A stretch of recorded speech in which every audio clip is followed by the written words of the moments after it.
विधानसभा के बाहर कांग्रेस विधायकों ने प्रदर्शन किया। यूपी सरकार के फैसले के विरोध में मोर्चा खोला। विधायक राजेश राम संविधान की किताब लेकर विधानसभा पहुंचे, तो वहीं शकील अहमद खान अलग अलग रंग की सब्जियों के साथ विधानसभा पहुंचे। विधायकों ने बीजेपी पर विभाजनकारी नीतियों को लागू करने का आरोप लगाया। उत्तर प्रदेश के हुकूमत का फरमान या भाजपा शासित जो भी प्रदेश उनका फरमान ये इस तरह से जैसा चल रहा है उसको जल्द से जल्द वापस लिया जाए, क्योंकि देश के संवत नहीं है, देश की सद्भावना, देश की जो पूरी परंपरा है उसके खिलाफ है। हम सब लोग अनुष्ठानों में, प्रतिष्ठानों में बड़े हर्ष उल्लास से जाते हैं, एक दूसरे की खिदमत करते हैं, मदद करते हैं। दुकानों में भी अगर मुसलमान की दुकान है तो हिंदू कारीगर रहते हैं, हिंदू की दुकान है तो मुस्लिम कारीगर रहते हैं। तो क्या आप अलग कर पाओगे? तो इसीलिए हम लाएंगे, सब्जियों का रंग अलग कर पाओगे, हवाओं और आकाश और उससे मिलने वाली ऊर्जा को आप अलग कर पाओगे, कपड़ों के रंग को अलग कर पाओगे। बिहार विधानसभा के बाहर वाम दल के विधायकों ने प्रदर्शन किया। 65% आरक्षण को संविधान की 9वीं अनुसूची में शामिल करने की मांग को लेकर हंगामा किया गया। विधायकों ने कहा कि डबल इंजन की सरकार है, बिहार को केंद्र सहयोग करे। जवाब जो है कैसे दिया जाएगा ये सत्ता पक्ष को है। सत्ता पक्ष कह रही है कि संविधान को माफ कीजिएगा, सदन को सही तरीके से अगर चलने का मांग है। जो सरकार ने जो आरक्षण दिया था 65% पिछड़े अति पिछड़े को दिया था, हाई कोर्ट ने उसको खारिज कर दिया, कोर्ट ने खारिज कर दिया। मेरा कहना है, हमारी पार्टी का कहना है, सीपीआई सीपीएम का कहना है प्रधानमंत्री इसको संविधान के 9वीं सूची में शामिल करे। यही हम लोगों का कहना है और हम सदन से लेकर के सड़क तक इस आरक्षण को लेकर के आंदोलन करेंगे। लोगों का मांग है, जो सरकार ने जो आरक्षण दिया था 65% पिछड़े अति पिछड़े को दिया था, हाई कोर्ट ने उसको खारिज कर दिया, कोर्ट ने खारिज कर दिया। मेरा कहना है, हमारी पार्टी का कहना है, सीपीआई सीपीएम का कहना है प्रधानमंत्री इसको संविधान के 9वीं सूची में शामिल करे। यही हम लोगों का कहना है और हम सदन से लेकर के सड़क तक इस आरक्षण को लेकर के आंदोलन करेंगे। लोगों का मांग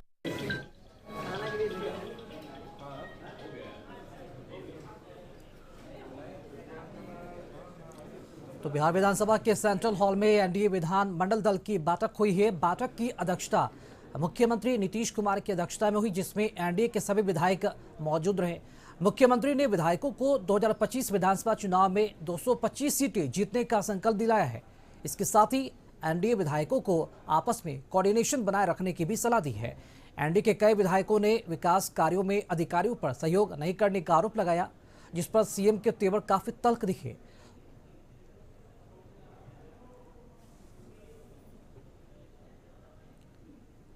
कि विधानमंडल दल की तस्वीर, जहां पर सेंट्रल हॉल में एनडीए विधायकों की बैठक की गई, जिसमें मुख्यमंत्री नीतीश कुमार की अध्यक्षता में बैठक की गई। बैठक में कई मुद्दों पर चर्चा की गई और नीतीश कुमार ने सभी को 2025 के विधानसभा चुनाव में 225 सीटें जीतने का संकल्प दिलाया और कहा कि आप लोग कोऑर्डिनेशन के साथ काम कीजिए, किसी तरह की कोई भी बयानों में जो तल्खियाँ हैं वो नजर न आए।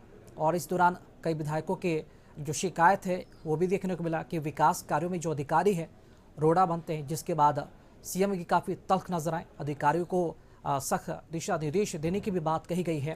उन्होंने ये भी कहा कि कोई भी अधिकारी विकास कार्यों की अगर अनदेखी करता है तो हमें इसकी जानकारी आप अवश्य दें।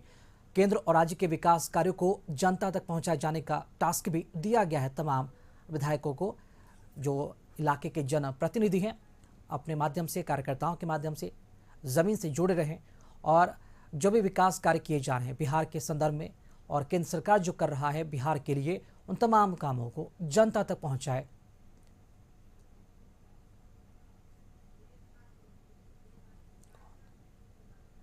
चलिए, अब बिहार में विशेष राज्य के दर्जे को लेकर जो सियासत है वो भी देखने को मिल रही है, क्योंकि अगर बात की जाए तो जिस तरह से जो बयानबाजी का जो दौर चल रहा है उसमें एक तरह से साफ हो गया कि अब बिहार को विशेष राज्य का जो दर्जा है नहीं मिल रहा है, क्योंकि विशेष राज्य के दर्जे के मुद्दे पर केंद्र सरकार की तरफ से बिहार में जो भी एनडीए या फिर जेडीयू है उसको बड़ा झटका लगा है। दरअसल झंझारपुर से जेडीयू के सांसद हैं रामप्रीत मंडल, उन्होंने जब सवाल किया तो जवाब में वित्त राज्य मंत्री पंकज चौधरी ने लोकसभा में लिखित जवाब में कहा कि बिहार को विशेष राज्य का दर्जा नहीं मिल सकता है। मंत्री ने कहा कि विशेष राज्य के दर्जे के लिए जिन प्रावधानों को पूरा किया जाना होता है वह बिहार उसमें खड़ा नहीं उतरता है।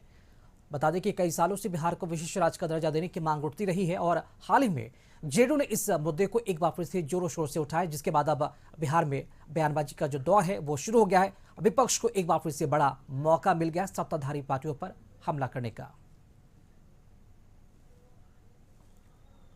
और इसी खबर पर जानकारी देने के लिए हमारे साथ संपादक अशोक जी हमारे साथ जुड़े हुए हैं। अशोक जी, ये बहुत ही बड़ा मुद्दा है, अब तो केंद्र सरकार की तरफ से भी ना बोल दिया गया है, तो क्या लगता है कि विशेष राज्य के दर्जे के मुद्दे पर क्या खटास बढ़ेंगे या फिर किसी तरह कहीं ना कहीं जो बातें अब सामने आ रही है विरोध का भी सामना करना पड़ा, और एक तरह से देखा जाए तो जो बीजेपी है या फिर जेडीयू है विपक्ष के निशाने पर अब आ गए हैं, किस तरह से इसे देखा जाए पूरे मामले को?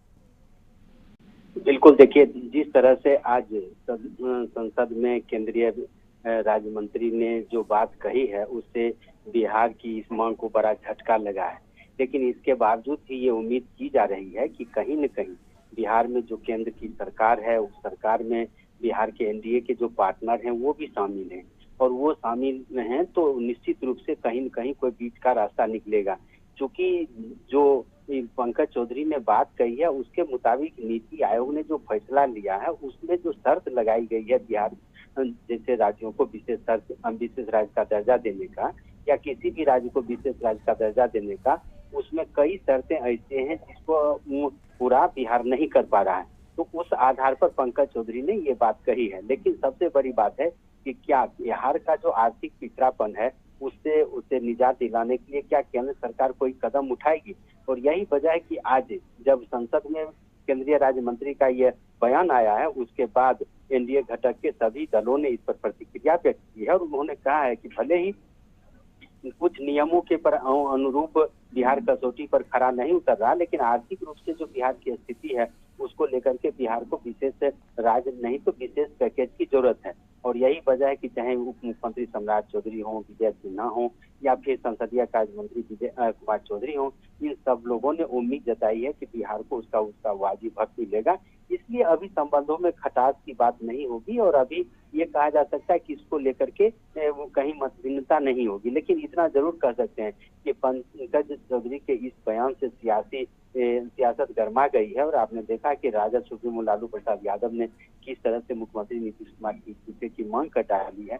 लेकिन उम्मीद की जा रही है कि जो ये सदन चल रहा है, संसद का जो बजट सत्र चल रहा है, तो कल वित्त मंत्री निर्मला सीतारमण फिर बजट पेश करेंगे और बिहार को कहीं न कहीं आर्थिक रूप से सहायता मिलेगी। और बिहार की जो लंबित मांग है, विशेष राज्य का दर्जा मांगने का मतलब यही है कि आर्थिक रूप से बिहार समृद्ध हो।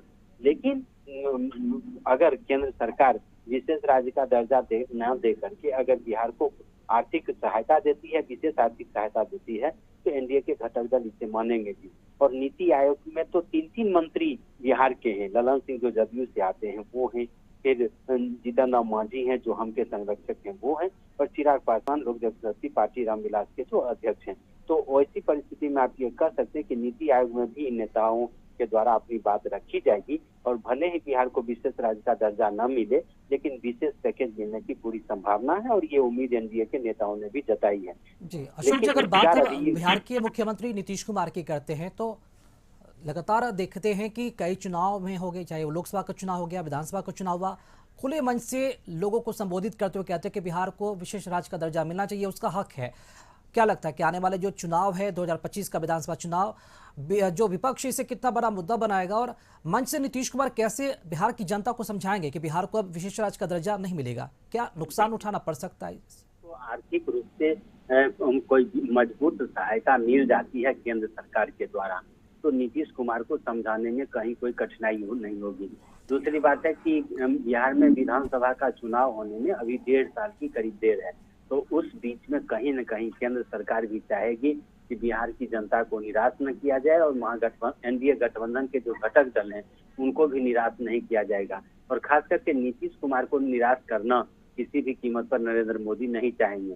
तो ऐसी परिस्थिति में कोई बीच का रास्ता निकलेगा और बिहार को उसका जो हक है वो मिलेगा। भले ही विशेष राज्य का दर्जा न मिले लेकिन विशेष सहायता तो बिहार को मिलेगा ही, चूंकि डबल इंजन की सरकार है और दोनों सरकारें मिल करके बिहार के विकास के लिए प्रतिबद्ध हैं, तो ये उम्मीद की जा सकती है कि कहीं न कहीं नीतीश कुमार की छवि को देखते हुए, बिहार की जरूरत को देखते हुए एनडीए घटक दल में खास करके बीजेपी को अपनी राजनीतिक मजबूती के लिए भी नीतीश कुमार को साथ लेकर चलने की जरूरत है। भले ही विपक्ष इसे मुद्दा बनाए, लेकिन इतना जरूर कर सकते हैं कि केंद्र सरकार एक ऐसा विशेष पैकेज बिहार को देगी ताकि विरोधियों को जवाब दिया जा सके और बिहार को विकास को पटरी पर लाया जा सके। जी।